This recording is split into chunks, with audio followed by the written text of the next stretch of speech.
तिसरे महायुद्ध पाण्यासाठी होईल हे आधी तुम्ही कुठे ना कुठे ऐकलं किंवा वाचलं असेल. पण आता हे खरं ठरतंय की काय असं वाटायला लागले.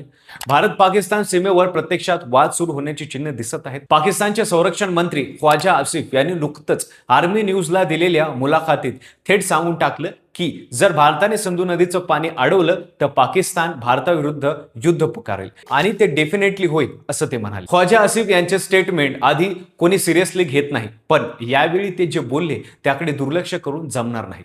पाकिस्तानमध्ये सध्याची परिस्थिती खूपच भीषण आहे. पाकिस्तान शब्दात तहानलेला आहे आणि आता पाकिस्तान काय भूमिका घेतोय, त्यानंतर भारताची त्यावर काय प्रतिक्रिया असेल, खरंच या मुद्द्यावर युद्ध सुरू होईल का, सविस्तर पाहूया व्हिडिओच्या माध्यमातून. नमस्कार, मी पंकज आणि तुम्ही पाहताय कसं काय. एप्रिल 2025 मध्ये जम्मू काश्मीर मधल्या पहलगाम मध्ये पाकिस्तानने पोचलेल्या दहशतवाद्यांनी 24 निरपराध पर्यटकांना ठार केलं. भारताने त्यात उत्तर दिलं ऑपरेशन सिंदूरच्या माध्यमातून. पाकिस्तान आणि पाकव्याप्त काश्मीरमधील दहशतवादी तळांवर थेट हवाई हल्ले केले. पण भारत फक्त लष्करी कारवाई करूनच थांबला नाही. सरकारनं एक आणखीन मोठा निर्णय घेतला. 1960 सालीपासून अस्तित्वात असलेला सिंधू जल करार स्थगित केला.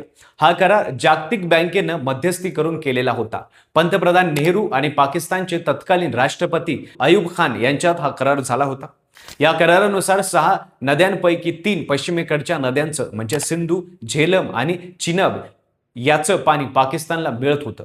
पाकिस्तानच्या एकूण पाण्याच्या वापरापैकी तब्बल 80% वाटा या करारामधून येतो. भारताने सांगितलं की पाकिस्तानने दहशतवाद्याला पाठीशी घालणं बंद केल्याशिवाय हा करार पुन्हा सुरू होणार नाही. आणि फक्त बोलण्यावर न थांबता मोदी सरकारनं जमिनीवर काम सुरू केलं.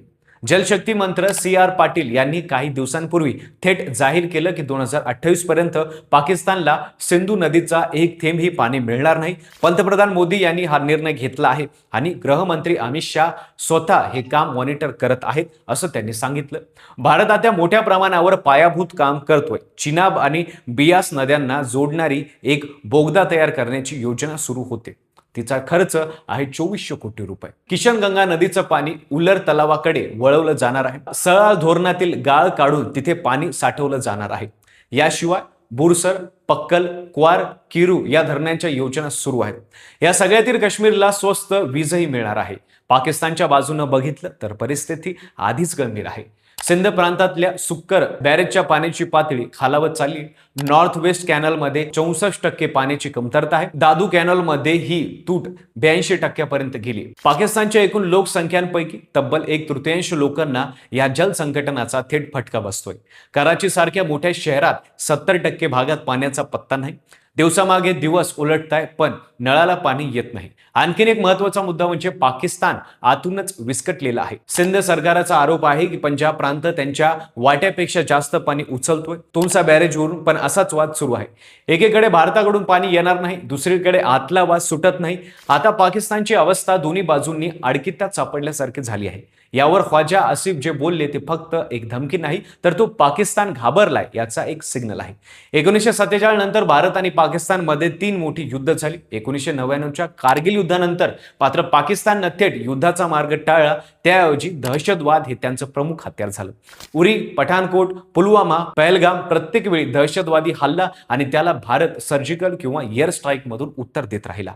पण आता पाकिस्तानमध्ये एक वेगळं सेंटिमेंट तयार होते. लोक म्हणताय आमच्याकडे यावेळी स्वतःहून हल्ला करण्याचं कारण आहे. भारताने पाणी तोडले आणि ख्वाजा आसिफानं तेच म्हटलं, पाण्याचा प्रश्न हा आता पाकिस्तानच्या राष्ट्रीय सुरक्षेचा प्रश्न आहे. आणखीन एक गोष्ट, डोनाल्ड ट्रम्प यांनी पाकिस्तानशी वाढलेली जवळीक. ट्रम्प स्वतः पाकिस्तानचे आर्मी चीफ आसिम मुनीर यांना माय फेवरेट फील्ड मार्शल म्हणतात. जे डिव्हान्सने सांगितलं की माझ्या 2 जवळच्या देशांमध्ये एक भारत आणि एक पाकिस्तान आहेत. अमेरिका आणि इराण मधल्या अलीकडच्या करारात पाकिस्तानने महत्वाची भूमिका बजावली.